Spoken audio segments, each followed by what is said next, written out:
name's Luli. Welcome to my next edition of In Conversations with Changemakers. This is my opportunity to hang out with some really cool people that genuinely have an impact on the communities, individuals, organizations that they serve or work for. So today's changemaker is Laura Simmons, CEO of Theratrak. I had the opportunity of meeting Laura at the AI Med Summit in 2019. Haven't seen her since then, so delighted that she can join us today. Hello, Laura. Hi, how are you, Lily? Yeah, good. It's I'm not sure when this is going to go public, but it's locked down in Sydney at the moment. Lucky that we're locked down in one of the most beautiful cities in the world, so not all terrible. Yeah, it could be worse, and it's a beautiful sunny day outside. It's so a cracking it's nice to day. look at. Yeah. So, Laura, we're here today to talk about Theratrak. I do have a little bit of insider and background knowledge from when we met in 2019. But for our audience today, can you tell me and us what inspired you to launch or create Theratrak? Yeah, so background to me, I'm a paediatric occupational therapist. So I've worked in Sydney's healthcare scene for nearly 10 years now. That's crazy to think about. And so maybe about 3 years ago, I entered into one of Sydney's accelerator programs, She Starts. And I guess before that, I'd sort of been quarrelling with this idea of working in the healthcare industry and getting really inspired to work with the kids that I work with. But one of the biggest frustrations was I'd set up all these strategies for these kids to do at home with the parents and everything like that. And more often than not, they'd get forgotten, or they'd get, a piece of paper that I'd send home, or my amazing stick figure drawings would get confused with, was that supposed to be a this, or was that supposed to be a that? And I'm not an artist, I'm an occupational therapist. And so, it's time and time again. And as a therapist, you sort of get into this job because you want to help people.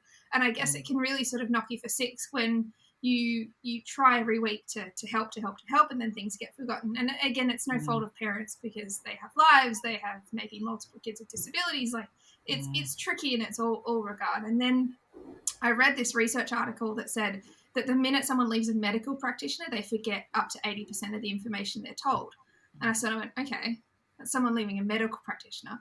What about a mum who's got a little boy with autism? She's trying to stop him from climbing the walls out of a therapy session. Like, what information is going home? And I sort of went, okay, the system itself isn't broken, but the way that we're providing these strategies wasn't working. So I then went looking, and being an OT, I'm definitely a problem solver. So I went looking for a solution, and I sort of went, okay, in the tech space, we've got project management tools, and there's all these really cool tech gadgets outside of healthcare. And I sort of went, why isn't this in allied healthcare? And I sort of went, okay. And then lucky enough, I stumbled across She Starts and had a coffee with someone there. And they sort of said, well, you're perfect for this program. You've got deep industry knowledge, but no technical background. And you want to build a tech product that's going to sort of change people's lives. And I went, oh, okay. And so I entered into this tech program with this idea that I was going to support pediatric occupational therapists with basically home exercise programs. And then it's sort of, it's standard startup story of the thing that you thought you were going to build is similar to what it is now, but it's definitely evolved. And it's, we went from a pediatric OT platform to now we're a multidisciplinary platform with goals around artificial intelligence. And, it's been a journey. So I guess work inspired me, but it's definitely been an awesome journey since then. And what's the sort of response you've had from clients, I guess, loyal people that have tested the platform in regards to, overcoming some of those challenges around forgetting everything, 80% of what you've told them in a session?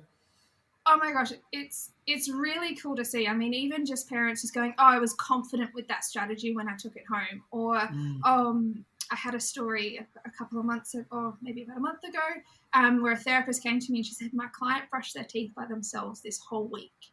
Aww. And if you're neurotypical people, that might not seem like a big thing, but that small amount of independence for someone can be massive. I have other therapists that are telling me, oh, we're just working on like simple hygiene things, but like those basic things. And if you can get someone to help them do that, then the world sort of starts to open up. So I think for parents, it's that confidence, and, you see them come in and the kids are really proud that they've done all of their activities and they've gotten their award sticker in Theratrak, and the parents just sort of go, oh, I knew what I was supposed to do. And again, it doesn't seem like a big thing, but it, for someone that's probably not known before what they need to do, and their week's been easier because they did, I think that's an awesome feeling. Yeah. And I guess, does it give a more, I guess, digital record of your clients because it's all being captured in the Yeah. platform? Yeah, yeah. Yeah, and I guess that was something that I didn't kind of think about when we started Theratrak. I was like, oh, this will be awesome. We can send exercises home and send reminders. And then I realized that we've got this awesome platform now where we're capturing all this data of therapy strategies and what's working and what's not working. And actually, a feature we released just recently allows a therapist to be really what's the word? Not a speech therapist, I'm an OT. Words are not my strength. But, it allows them to be really micro-focused on what they do and help them change really small things in a therapy plan, which makes it really easy for a therapist, and also just goes, oh, it's just this tiny tweak that I need to make. And maybe I need to send you a notification at 8 o'clock in the morning versus 4 o'clock in the afternoon when you're tired. Those little things to remind people at the right time. And then, that's the AI stuff that's sort of my dream. And that's where we met, was the challenge around looking at, okay, well, actually, we can start to capture this data that goes, I can see what's happening in real time. Let's use predictive analytics to see if we can, actually shift that and go, well, actually, can we then predict what might work for someone else? So the data thing's really cool. I'm excited to see where that goes. It's definitely in the works at the moment. So do you see yourself? You're providing something to help therapists give better care to their clients, and obviously you're servicing the needs of the actual clients to have a better way of actually keeping on track with their homework, I guess. So you're serving two. Is one when you're going for the design, were you looking at through one lens more than the other, or do you see them as equals? You have to start somewhere, right? Yeah, yeah. I think we learnt really early on that it's sort of, especially in healthcare, there's so many stakeholders, and it's kind of like a tumbling tower, that you've got to put all the bricks in the tower, otherwise the thing's going to fall over and it's not going to work. We've focused more up until now on therapists and supporting them with the ease of home programming and supporting them with the ease of prescriptions. Because we did a riskiest assumption test, which is a good old startup thing at the start of it, and sort of went, well, if a therapist doesn't prescribe the home program, Theratrak doesn't really exist. As much as, we still need the clients to tick off their activities and do their things at the other end, we still need the therapist to send that home program at the start. And so that's where we've started. Our next focus of development is going to be more around the clients and supporting them, looking at things like gamification and trying to find more motivating ways to kind of help that behaviour change. But yeah, the therapists were where we started, but it's healthcare. You can't have one without the other, really. Yeah. And has there been any, because people are very aware around security risks and things like that. Laura, is that something that's come up, or is it just more, actually, this is a really good platform, this is a really good tool, addressing a problem that I have? It varies. I think it varies. I think some people definitely do ask the security questions. And with healthcare, you want to make sure that everyone's personal information is really secure. We use enterprise grade encryption software. And I guess that was something that we sort of built into the product when we started, that it needed to be end-to-end encrypted. And because the therapists take photos and videos of their clients in therapy sessions, it's really sensitive data. Aside from, we don't take a lot of medical information, but that data itself of photos and videos of kids, you can imagine, is quite sensitive data. So it's been something that we have thought about from the start when we built Theratrak, and I think it was something for me as a therapist, knowing how the health system works. I think that insight has been really helpful as well, going, okay, well, these are the people that I know that should have access to this data, and these are the people that I know that shouldn't have access to this data. So we have lots of permissions set up in the platform. But yeah, I engaged lawyers early on. I said, what is the standard that we need to sit to, and what is sort of if we were to be here, what is that standard? And I'd rather build to that first than have to rebuild later and things like that. So we're password and PIN protected as well, so it makes it easy for therapists, but you lock everyone out after, I think it's about 20 seconds they get locked out. So yeah, I think security is really important to us, but it varies. I think some people they'll look at the benefit and say, well, that's actually really helpful for me, and that's something that I know that's going to help my client and my child, or as a parent, I guess. But I guess it does come up, I think it's health stuff. It has to come up, right? Yeah, I mean, it's every area of life, right? It's not just everything, every area of life, it always comes up. So what's utopia for you? I mean, you've talked about the AI and having that lens when you've got the what else when you 3 to 5 years time when you sit back in your big ivory tower, what does it look like? Where's Theratrak? I really hope that this starts the shift in therapy, and it starts the shift in how we view, or how the model of therapy works, right? I think COVID especially has shown us that digital health and telehealth works really, really well. And it allows, especially for therapists and paediatric clinicians, it allows us to sort of coach parents and help parents then feel more confident with strategies and things like that. And I think the cool thing that sort of blends in with Theratrak is that then also then goes, okay, well, I've got almost like a therapist in my pocket that can remind me and that can show me what I need to do.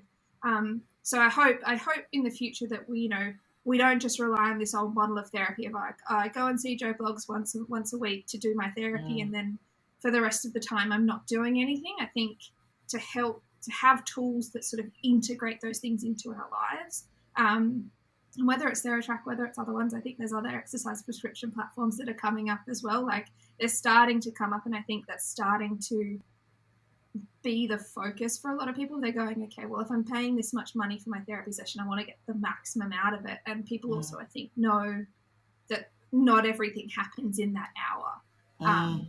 And so how do we do that? How do we shift the lens from, okay, I go and see this person once a week for an hour, to I've seen this person, they've been an awesome coach, now I'm going to go implement everything to the best of my ability. I think that shift will be really cool. And I think, I really hope that means that, kids are spending less time in early intervention, they're getting the right skills, the teachers are knowing what to do at school. So all those therapy strategies are they just become part of that kid's life, and everybody around that kid or that person who's in therapy knows what to do. So it's not so much you've been in therapy for 5 years, cool, moving on. It's a long time to, like, some of the kids that I see, they come into early intervention when they're 2 or 3, and then they're in there for 10 years sometimes. Like, it's crazy. It's crazy. And so I hope that tools like this, like Theratrak, can support people to not have to be in therapy for as long, because I think, there's two sides of the reason for that. There's a huge workforce shortage when it comes to allied healthcare. I think, I speak to therapists, and it's 6 to 12 month waiting lists for kids to get into early intervention, and that's huge for a kid. Wow, that's a long time. And so maybe we'll make this profession cooler, so more therapists jump into being. Well, I was going to say cool. That's going to be. That's a perfect segue into my next question, Laura. Actually, in regards to how do we magnify the understanding, learning, and adoption of tools like Theratrak? If you had an ask in regards to how we can supercharge this, what would it be? I mean, how do? Oh, that's a big question. How do you? I think I personally would love the schools and the universities to do a lot more around supporting students to learn about technical tools and learn about digital health and things like that. I know in medicine it's being pushed a lot more. I think it's Sydney Uni have started a digital health course, and I think there's some of the other unis I'm not going to name because I'll probably get it all wrong. But I know that they're starting to do that in medicine, and you see that a lot with that space. But I think in allied healthcare, I think we really need to upskill the whole profession around digital tools and healthcare. And COVID's been a great driver in that. The telehealth adoption went through the roof, and people sort of learned that it wasn't like, we ripped the Band-Aid off and it was like, oh, okay, this isn't that scary. I can do this. But I think if schools can keep that up for their students, going in, the students that are coming through now are phenomenal tech natives. Like I went into Sydney Uni a little while ago, and sometimes it takes 40 minutes to train up, a good old therapist on Theratrak sometimes, when I'm trying to work through kinks and stuff. The students picked it up, used it, and before I'd even finished explaining the first part of it, they're like, oh, I've sent the home programs, now I'm in tracking it, and now I'm doing this. And I was, okay, you guys are, whoa. Yeah. And it was amazing for me because, Theratrak's designed to be intuitive and it's designed to be something that kind of works and people should be able to figure it out. But I was just amazed at how fast they picked it up. And I sort of had spoken to the students and went, what exposure have you guys had? And they were like, oh, not that much. And so I hope that my big ask is for the universities. Like, I'm happy, I'll put my hand up, I'll come in and I'll do tech talks and things like that. But I think we've got to really upskill the whole profession on technology. Because, there are so many awesome ideas out there. You speak to therapists and there are so many cool ideas about, oh, this tech could do this. But how do you bring those two things together? Yeah. And do you think there's going to be any major development or shift or change that's going to have a significant impact in paediatric care moving forward? I think the new clinicians will do it. I really do. The new clinicians coming through, like I said, they're super tech savvy. They're used to using chat platforms and all sorts of things in their everyday. I think that shift will come as the new therapists come into the scene. COVID, as I say, it is a weird thing, but it did help in a way. It helped a lot of people. It was terrifying, to see, go, okay, is this going to work? Is my practice going to be able to go online? But I think a lot of clinics, especially the smaller ones, went, oh, I can use, Slack or Teams or, all these other really, and I say this in the tech world is like, oh, you don't use Slack? You don't use Teams. And, when I started Theratrak 3.5 years ago, I spoke to a guy and he was like, yeah, so I have a storage unit where I store all of our paper files. Yeah. Wow. So I don't know, the younger clinicians are going to do it. They're going to bring amazing change. And I think their ideas are going to shift everything. But I think as well, if the universities also plug in that information at university when the kids graduate, or kids, when the adults graduate, I'm so used to saying kids, when the adults graduate and say, oh, okay, I'm out in the workforce, these are all the tools that I learnt at uni, I'm going to take them into my workforce that I'm at. And I think that will help too, massively.